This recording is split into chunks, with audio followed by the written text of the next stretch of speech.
बुधवार को लोकसभा में चुनाव सुधारों और मतदाता सूची विशेष गहन पुनरीक्षण एसआईआर पर हुई चर्चा एक राजनीतिक अखाड़े में तब्दील हो गई, जहां विपक्ष और सत्ता पक्ष के बीच जमकर वार पलटवार हुए। कांग्रेस सांसद राहुल गांधी ने एक बार फिर वोटिंग प्रक्रिया की पारदर्शिता पर सवाल उठाए और संवैधानिक संस्थाओं पर कब्जे का आरोप लगाते हुए सरकार को घेरा।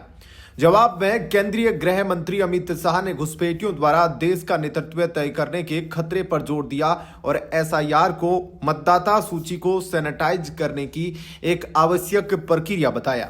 चर्चा की शुरुआत करते हुए नेता प्रतिपक्ष राहुल गांधी ने सीधे तौर पर चुनाव आयोग पर निशाना साधा और एक बार फिर वोट चोरी का आरोप लगाया। उन्होंने चुनाव सुधारों की आवश्यकता पर बल देते हुए कहा, चुनाव सुधार जरूरी है, लेकिन सरकार नहीं चाहती कि ऐसा हो। हमें ईवीएम देखने दी जाए। उन्होंने देश की संवैधानिक संस्थाओं पर कब्जा किए जाने का गंभीर आरोप लगाया। राहुल गांधी ने कहा कि देश की ज्यादातर यूनिवर्सिटी में कुलपति राष्ट्रीय स्वयंसेवक संघ आरएसएस के लोग हैं। जैसे ही उन्होंने संघ का नाम लिया, बीजेपी सांसदों ने कड़ा विरोध जताया। इस स्थिति को देखते हुए लोकसभा अध्यक्ष ओम बिरला को उन्हें टोकना पड़ा। बिरला ने स्पष्ट किया कि चर्चा का विषय चुनाव सुधार है और नेता प्रतिपक्ष होने का मतलब यह नहीं कि वह कुछ भी जनरल बोले।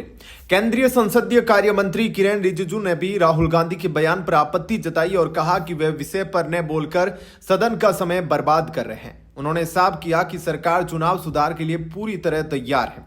राहुल गांधी के आरोपों पर पलटवार करते हुए बीजेपी सांसद निशिकांत दुबे ने तंज करते हुए उन्हें एक कहावत से घेरा, आए थे हरि भजन को लेकिन ओटन लगे कपास, खोदा पहाड़ निकली चुईया।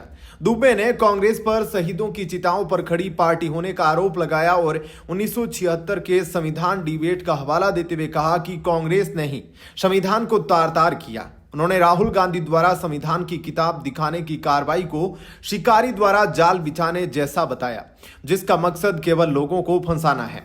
दूसरी तरफ केंद्रीय गृह मंत्री अमित शाह ने एसआईआर पर फैलाई जा रही अफवाहों को खारिज किया और इस चर्चा का मुख्य केंद्र बिंदु घुसपैठिए और वोटर लिस्ट की शुद्धि को बताया। उन्होंने दो टूक शब्दों में कहा, घुसपैठिए पर सवाल। शाह ने पूछा, क्या किसी देश का लोकतंत्र सुरक्षित रह सकता है अगर घुसपैठिए देश के प्रधानमंत्री और राज्य के मुख्यमंत्री तय करे? नहीं। एसआईआर की परिभाषा। उन्होंने एसआईआर को वोटर लिस्ट को सैनिटाइज करने के अलावा कुछ नहीं बताया। इसका उद्देश्य है जिनकी मृत्यु हो गई उनके नाम हटाना, जो 18 साल के हो गए उनके नाम जोड़ना, जो 2 जगहों से मतदाता है उनका सुधार करना, विदेशी नागरिकों के नाम चुन चुन कर डिलीट करना। शाह ने विपक्ष पर तंज कसते हुए कहा कि उन्हें उन पार्टियों से हमदर्दी है जिन्हें देश के वोटर वोट नहीं देते, बल्कि कुछ घुसपैठिए उन्हें वोट देते थे और अब वे भी चले जाएंगे।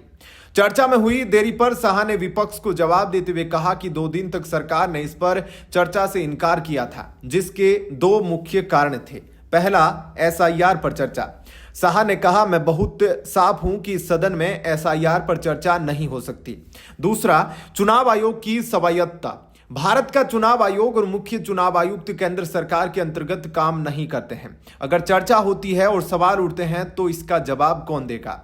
उन्होंने साफ किया कि जैसे ही विपक्ष ने चुनाव सुधारों पर चर्चा के लिए सहमति दी, सरकार तुरंत मान गई। शाह ने अंत में यह दोहराया कि बीजेपी एनडीए कभी चर्चा से नहीं भागता और संसद देश में चर्चा के लिए सबसे बड़ी पंचायत है। ऐसे में क्या कहना है आपका इस पूरे मामले पर? कमेंट सेक्शन में अपनी राय जरूर दीजिएगा। धन्यवाद।